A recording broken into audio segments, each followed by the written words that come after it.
भारत नेपाल सीमा को लेकर अब विवाद और ज्यादा गहराता जा रहा है।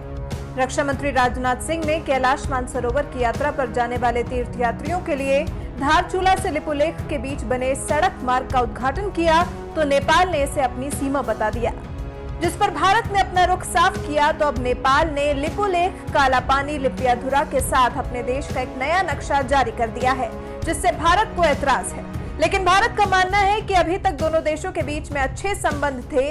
अब इस तरह से नेपाल के बदले हुए तेवरों के पीछे हो न हो कोई और देश है, और भारत का इशारा चीन की तरफ है, क्योंकि पिछले कुछ दिनों में नेपाल की चीन के साथ दोस्ती बढ़ी है।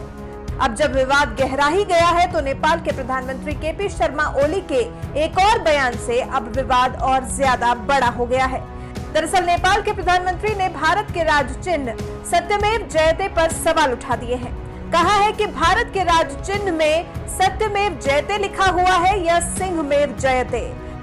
अपने इस बयान के जरिए ओली कहना चाहते थे कि भारत सत्य की जीत चाहता है या फिर सिंह यानी कि ताकत की जीत चाहता है।